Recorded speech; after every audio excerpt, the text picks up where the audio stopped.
So I've seen some comments on my video here recently of people who mistake the conflicts in the Middle East for being religiously based versus Sunni or Shia. And I always refer back to them to look up the history of Wahhabism. So instead of sending them off wildly through the woods, I'm going to make a convenient option here for you, which is a compilation of videos that explain the history of Wahhabism and its origins and its connections to Zionism and Jewish culture.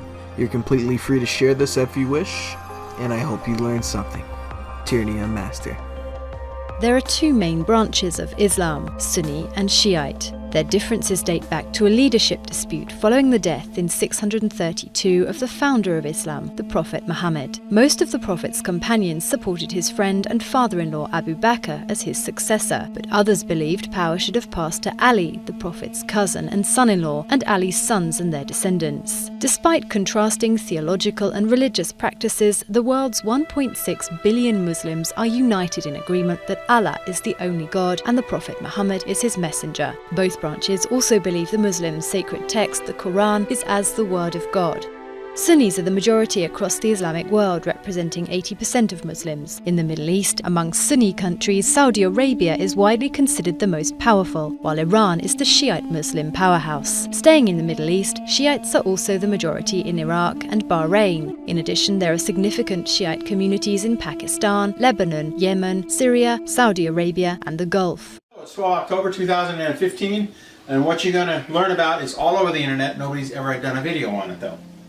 The Royal House of Saudi Arabia, because it's the Royal House of the Sauds, they called it Saudi Arabia, it claimed to be Jewish. So the entire Muslim world is being led by Jews. The Wahhabis, the Wahhabs, which run Qatar, claim to be Jewish. So the entire Muslim world is being led by people who claim to be Jewish. Now that in and of itself should shock you. Kazakhstan Empire, which was this region, Caspian Sea, Black Sea, Turkey, this is Europe. Kazakhstan Empire extended throughout this entire region, especially in Kiev. So that was Kazakhstan. In 851, the Kazakhstan Empire lasted from 350 to 1048. And then it shifted, but that's okay. The Maslik clan in 851, now we'll go down here, wandered into Riyadh. And they took Riyadh, they were thrown out, they took refuge in the farms, and not reading the Quran and not reading the Old Testament, they read the books produced here in Jerusalem about how, well, I'll give you an example. Rabbi Obadiah Yosef said, Gentiles were born only to serve. They are only born to serve those of Israel. So they just conquered and destroyed the people. The farm he took refuge in, he killed them. And then the Saudi Arabian family killed all the farmers. And then they met the Wahhabs, which was another group. They took Riyadh again, and they declared this as the Saudi Arabia. And they ruled Saudi Arabia in clans. Now let's fast forward to modern times, because we now know that the Saudi Arabians were these people. They were being pushed by the Russian Orthodox Church and the Muslims, and they said, no, we're Jewish, we're Jewish. Yeah, well, they don't read the Quran and they don't read the Old Testament, so they can't be nothing. But anyway, in 1914, this was the Ottoman Empire, extended down here. And the Royal House of Saud, swore loyalty to the Ottoman Empire and received weapons, and they received guns. And a year later, the English came by with more weapons and more guns, and guess what? They re-swore loyalty to the British. In 1932, Standard Oil, which had the maps for all of the oil all around the world, they knew where the oil was. They started digging in Saudi Arabia. In 1939, the first oil well opened, and the Rockefellers and the Rothschilds started supporting the Saudi Arabians. In 1944, Aramco. We get the oil into the United States Corporation. We sell the oil to Mobil, and then we buy weapons for Saudi Arabia. So they have to kill and destroy. Right now they're bombing Yemen and Oman on their southern border, Queen of Sheba's great empire, to steal their oil. When the dollar resets, the dollar stopped to Saudi Arabia, and we need to pray for the royal Saudi family, which is one of the most evil, nasty people that walk into a business and kill the owners and take the owners. They make Al Capone look like a piker. And you, the American taxpayer and the English taxpayer, support the Saudi family. This is why we need to pray for them. They are the most evil family on the planet. And in Qatar, we'll look back at the map here.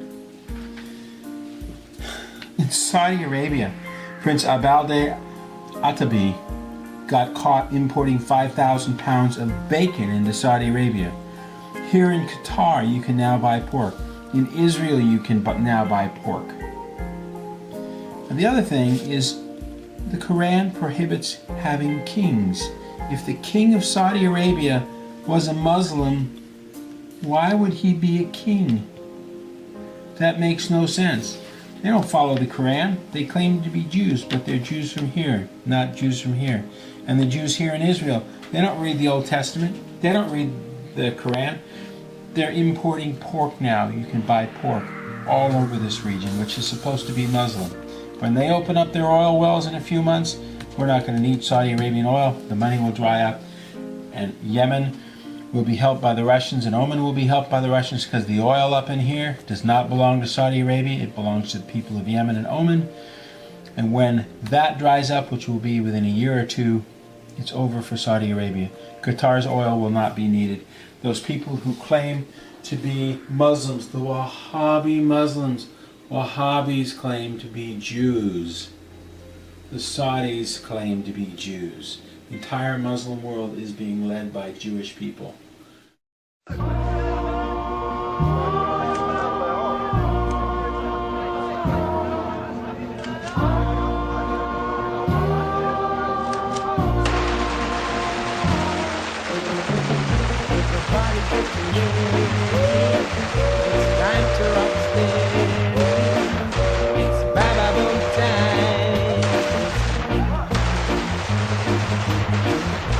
Don't lose the beat now. Just dip your head down. Expecting her side. You hear that people sing.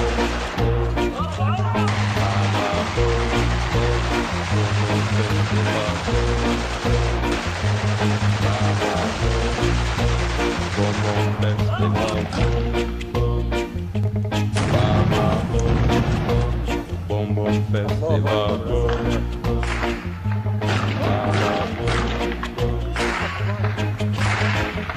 People are dancing, teenagers romancing.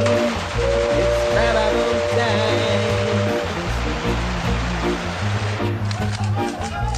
Freddie, get ready. Come to the rock stage. It's carnival time.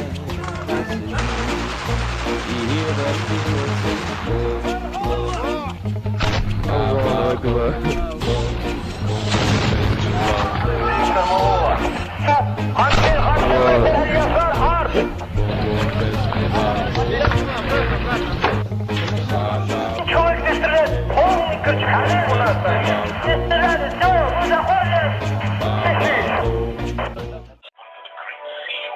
Mordecai, Prince of Persia, a Jew of Mordecai, Prince of Persia, a Jew, seal of Mordecai, Prince of Persia, a Jew of Mordecai, Prince of Persia.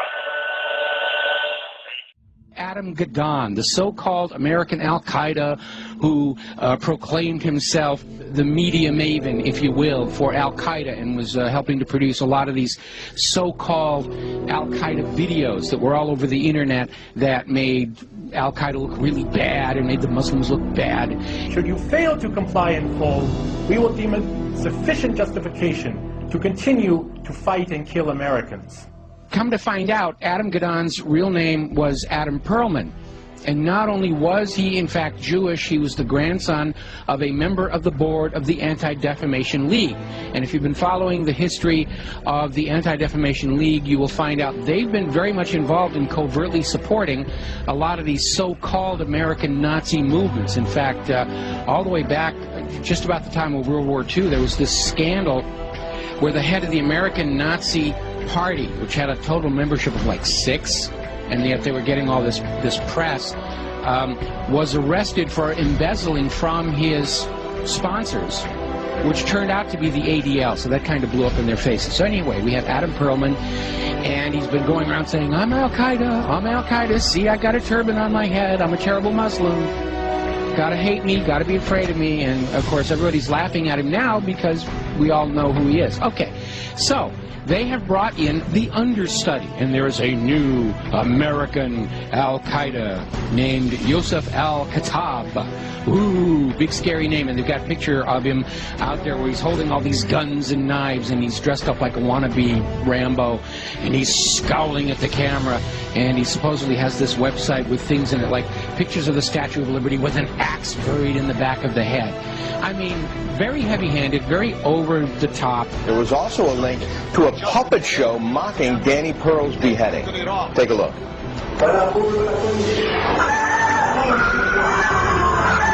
Oh, that's awful. You know, just looking more like a movie prop than anything else here. So, as it turns out, this is another fake. His real name is Joseph Cohen. He's a 39-year-old New York City taxi driver, as you mentioned. He called himself Yusef Al-Khattab, but he was born Joseph Cohen here in America. He is a Jew. And he is another manufactured front to try and convince Americans that Al-Qaeda is actually here in the United States. And this is why we've got to be doing this, doing surveillance on the American people and reading their email and listening to their phone calls and all this stuff, because you never know when we're going to get into a situation with the American Al-Qaeda. And it's all a front. It's a fake. He's up there. He's there to try and create an enemy that doesn't really exist in order to justify the totalitarian treatment of the American people and to encourage us to go and attack them before they kill us. They're already here on the home front. We've got to go bomb those gosh darn Muslims, because they're infiltrating America, and they're ripping tags off of couch cushions, and they're causing global warming, and we've got to go into... It's nonsense. It's all war propaganda.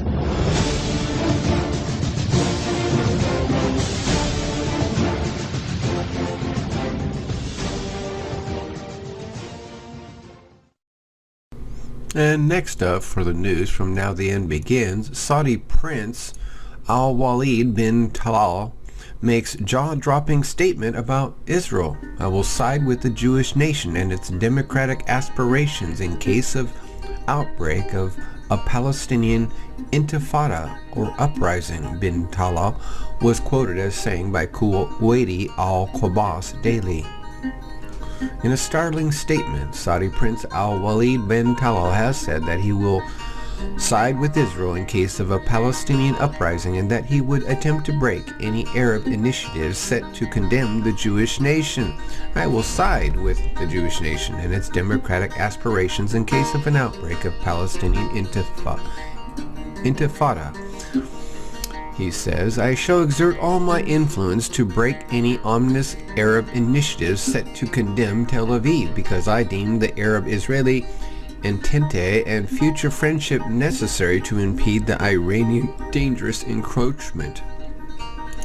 He added, according to the Kuwaiti Daily, the prince and entrepreneur urged the Saudi kingdom to devise a new strategy to combat Iran's increasing influence in Gulf states by forging a defense pact with Tel Aviv to deter any possible Iranian moves in the light of unfolding developments in Syria and Moscow's military intervention. The Saudi prince is on a regional tour visiting the other Gulf Arab littoral states, Kuwait, Bahrain, Qatar, and the United Arab Emirates and Oman, to muster support for Saudi-backed rebels in Syria, reported the Daily. The whole Middle East dispute is tantamount to matter of life and death for the Kingdom of Saudi Arabia from my vantage point, and I know that Iranians seek to unseat the Saudi regime by playing the Palestinian card. Hence, to foil their plots, Saudi Arabia and Israel must bolster their relations and form a united front to stymie Tehran's ambitious agenda, Kuwaiti news agency reported him as saying on Tuesday. Question: Is this a facade? Is this a plot to usher in the New World Order, the Antichrist through Saudi Arabia? The Saudi prince maintained that Iran sought to bolster its presence in the Mediterranean by supporting the Assad regime in Syria. He added that Russia has become a real co-belligerent force in Syria's 4-year-old civil war by attacking CIA-trained rebels, which was why there was a need for a Saudi-Israeli nexus to frustrate Russia-Iran-Hezbollah axis. Further, he said that Riyadh and Tel Aviv must achieve a modus vivendi for Saudi policy in regard to Arab-Israeli crisis was no longer tenable. Bin Talal also spoke about Saudi Arabia's military presence in Bahrain to stifle the 2011 pro-deaconry movement. Further, he said that Riyadh and Tel Aviv must achieve a modus vivendi for Saudi policy in regard to Arab-Israeli crisis was no longer tenable. Bin Talal also spoke about Saudi Arabia's military presence in Bahrain to stifle the 2011 pro-deaconry movement. You know, the union with Bahrain doesn't explicitly mean to annex our dear neighbors, but in fact we are wary about the future of Bahrain, its people, security, and well-being. Bahrain is the home to U.S. Fifth Fleet, which its presence is of vital interest for Saudi Arabia. Thus, we cannot permit Iran to wreak havoc in our backyard.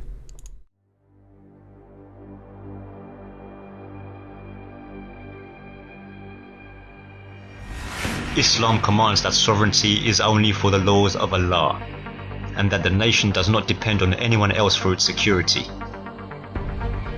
It also commands that it is for the Muslims to appoint a just ruler and that the affairs of the people are the ruler's primary concern. After destroying the Khilafah in 1924, these principles were swept aside, and the Western powers carved the Muslim Ummah into nation-states, installing puppet regimes in order to ensure the suffocation of the people, both intellectually and politically. Saudi Arabia is one of these imperialist creations. All the politically corrupt regimes in the Muslim world need to be challenged and replaced with one Islamic state, the Khilafah. Our Khilafah was overthrown in the year 1924 by spies. The modern-day Kingdom of Saudi Arabia came into existence as a result of a rebellion cleverly engineered by the British. Britain sought to strike the Islamic State from within.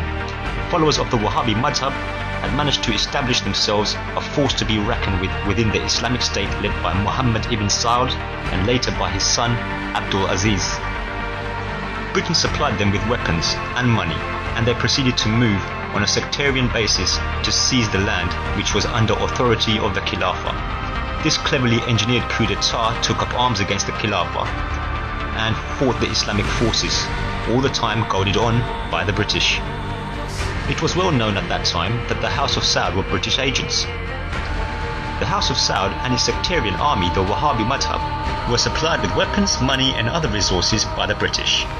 They exploited the Wahhabi madhab with the aim of fighting the Khilafah and clashing with other madhabs in order to incite sectarian wars with the Uthmani Khilafah. The followers of the Wahhabi madhab were largely unaware of this, but the Saudi Emir was fully aware. This is because the relationship was not between the British and Muhammad ibn Abdul Wahhab, but between the British and the House of Saud. The reward for the House of Saud for being the dogs which bark for the British was planned rulership over the Hijaz. The House of Saud, once in power as a rulership over the Hijaz, arrogantly named the land the Kingdom of Saudi Arabia in the year 1933, the only state in the world to be named after a family.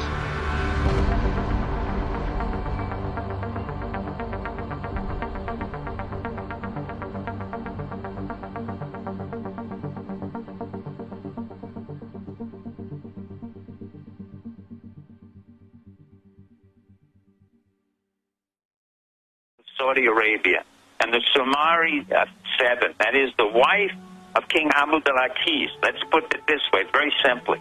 The Faisal and Saud families are not legitimate heirs to Saudi Arabia. It was created by England. They created in a concept called divide and conquer, a family that came out of Doria. Most of you saw that in the Lawrence of Arabia film. It does not exist. They are Wahhabis. They distort the Quran. The message of the Quran throughout history has always been peace and love and working with all of the religions.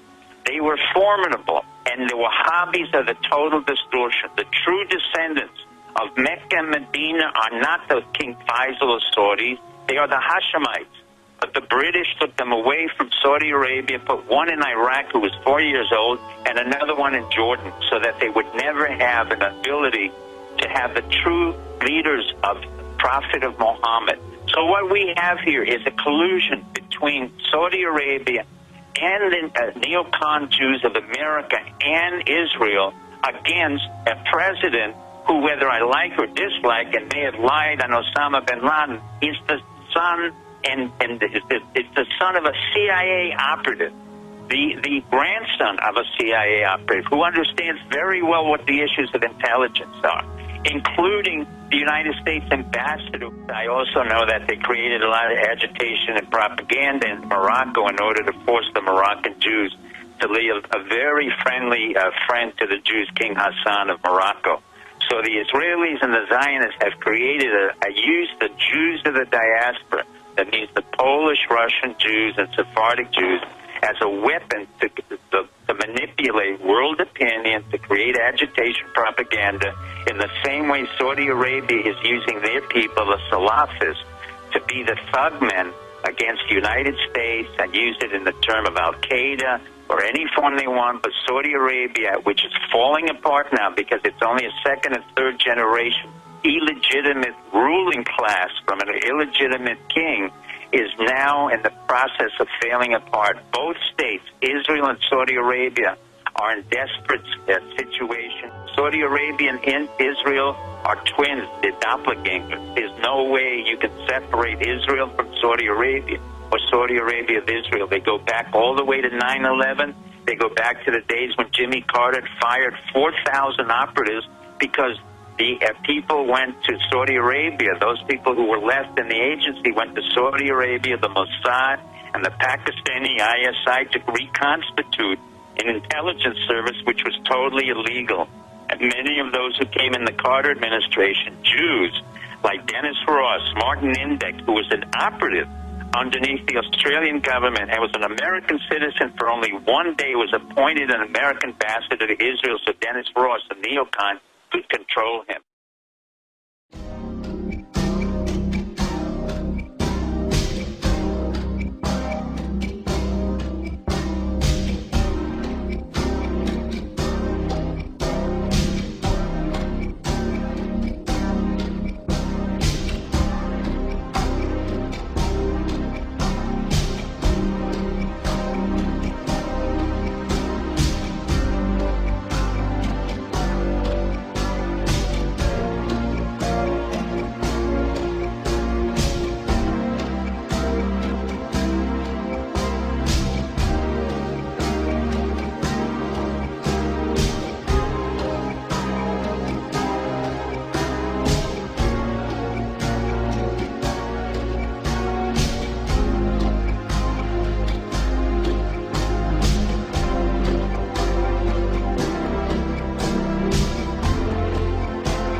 human beings have always been inventing different tools for their different needs.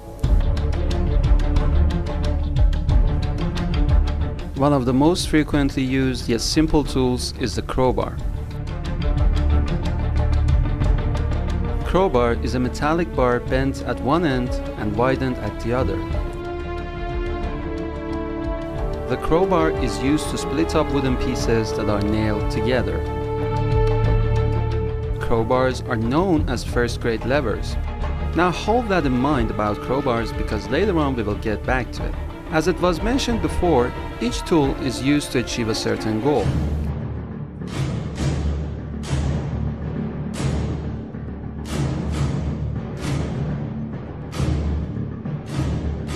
Many social organizations and groups formed by different political and social parties also have their own special use and purpose.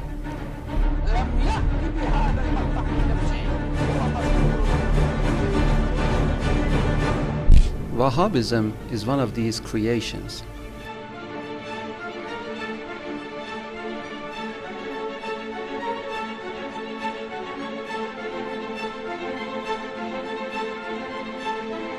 Just like any other tool, Wahhabism serves a special purpose, which is to divide Sunnis and Shiites.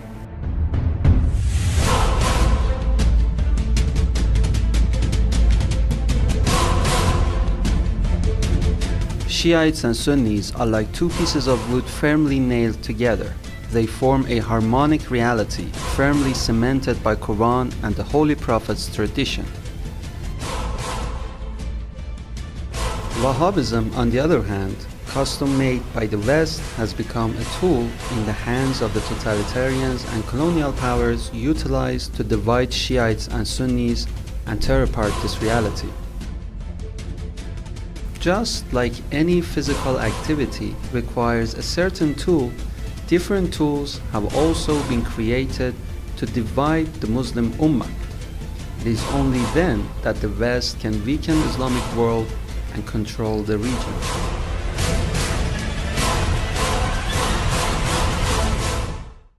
From all the species that live around us, termites are a special kind because of what they eat: wood. Termites chew wood, soften it in their mouth by special enzymes, and then consume it. The wood is also used for making nests with super strong structures that guarantee the safety of living for the colony.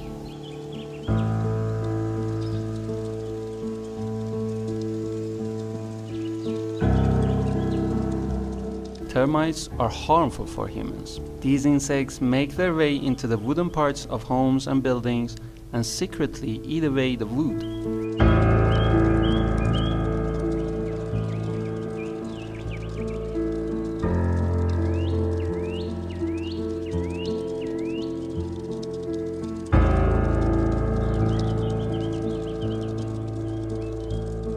Their presence is only realized when it is too late and the disaster has already taken place.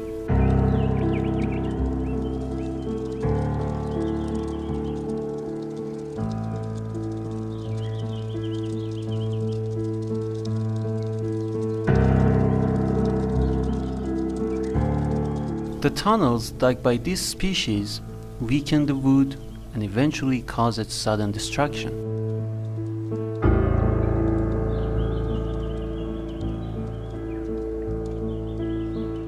Secrecy is one of the main reasons why termites are harmful. They keep working in the dark until it's time for the lethal kick.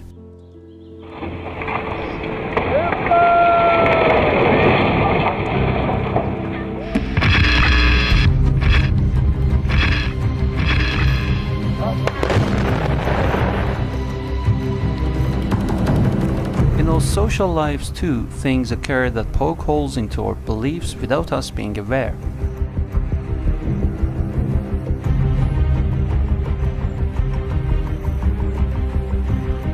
Wahhabism, just like the termites, is secretly eating away the vast tree of Islamic beliefs, slowly taking out its life.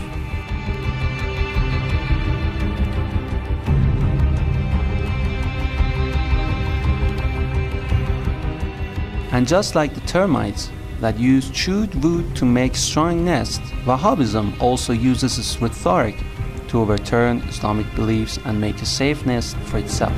حياك الله وياك. يعني علي صغير يعني. هي كان لسه عليه خطر عظيم.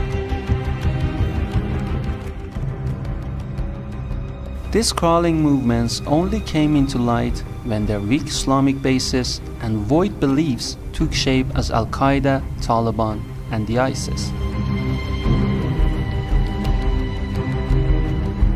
Wahhabism is a plague that Western countries, in particular the UK, brought into the Islamic world. And the secret to its long-lasting life lies in devoiding Islamic beliefs from the inside.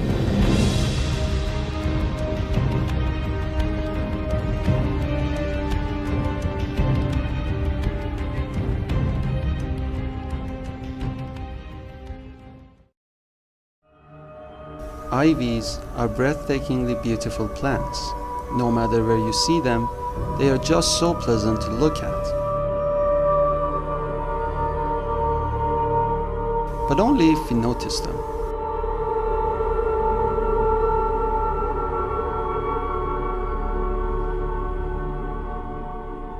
Ivies belong to the clinging plants, meaning that to grow larger, they need to wrap themselves around trees or garden fencings. This guarantees them more sunlight, which in turn means a longer life.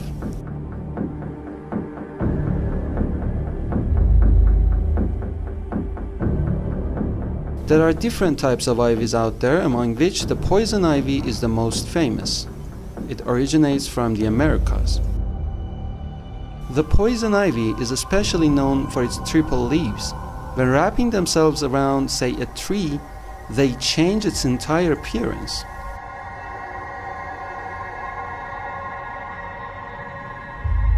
The tree looks nothing like a tree anymore.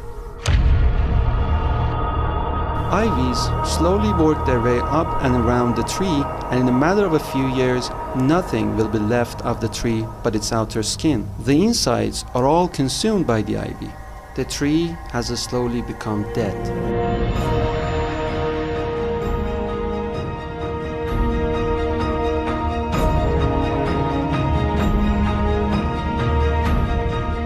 Wahhabism is a custom-made sect clinging to the tree of Islam and slowly wrapping itself around it.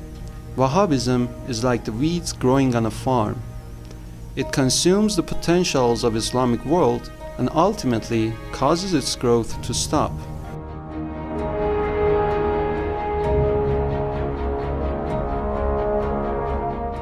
Wahhabism has slowly worked its way up the tree of Islam and is changing its image.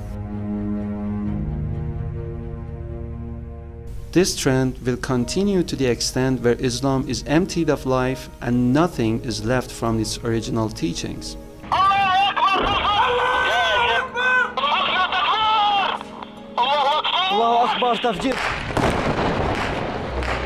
Britain and other Western governments have planted the seeds of this poison ivy in the region to stop the real Islam.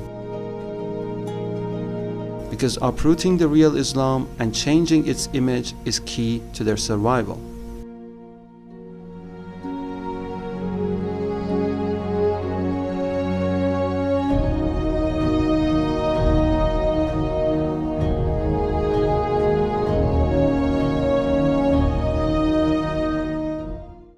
Because they have managed to infiltrate the literature of the mosques with the ideologues of ISIS. Take me to any mosque in Mombasa and I will show you the names of the ideologues in ISIS have already been put in the cabinets of the mosques without our brothers in Ahlul Sunnah realizing that one by one their books are being covered with ISIS ideologues. Ibn Taymiyyah, Ibn al-Qayyim al-Jawziyah, Ibn al-Jawzi, Muhammad bin Abdul Wahhab, all of them, they're ideologues of ISIS. The thoughts of ISIS, you'll find them in the mosques of our brothers in Ahlul Sunnah. When children are being brought up with that rhetoric, and when lecturers are lecturing saying Shaykh Ibn Taymiyyah, may Allah bless his soul, Sheikh Ibn al-Qayyim al-Jawziyah, may Allah bless his soul. When they say Sheikh Muhammad bin Abdul Wahhab, may Allah bless his soul, then I tell you, this piece of land that you're in and the whole of Kenya is 1 minute away from a terrorist attack. You already know on whose borders they're sitting. You already know that in East Africa and in West Africa, ISIS is growing, and ISIS will not die easily, that I can assure you, because it is penetrating everywhere. And unless the Sunni world is aware, then do not be surprised that that friend of yours, when they're not religious, you're safe from them. Let them get religious and you're in big trouble. Yes? That's number 2. Number 3, when you discuss ISIS, why? The third reason you discuss ISIS is you can have an understanding of the theological and legal edicts. Don't think that our brothers in Ahl Sunnah, the ideologues of their school, have not given edicts about the killing of Shia. There have been many edicts, and therefore ISIS is nothing new. It is just the world of Ahl Sunnah at its most radical and most complete. I don't mean to say that in any way as an insult to any of my brethren who are listening. I'm talking about literature and the ideologues. Our brothers in Ahl Sunnah, in their books, what's happening with ISIS is not surprising at all. If a Sunni is allowed to read his literature properly, if he's allowed to read Ibn Taymiyyah's Minhaj al-Sunnah, if he's allowed to read Muhammad bin Abdul Wahhab's The Red on the Rafidah, if he's allowed to read Ibn al-Jawzi and the Talbis of Iblis on the Shia, if he's allowed to read, for example, Ibn al-Arabi al-Makki and his opinion that don't debate the Shia, it's easier to use the sword against them. If they're allowed to see all of this, then believe me, children will be brought up from our brothers who can't wait to decapitate or to cut our bodies into pieces, whether they are our arms or whether they are our heads. Many of our Sunni brethren do not know any of this, by the way. Many of them, you will find, do not know that many of their greatest ulama have got edicts which say, kill the Shi'i. We're lucky, by the way, to be called by their ulama Shi'i. Normally it's kill the Rawafid, yes?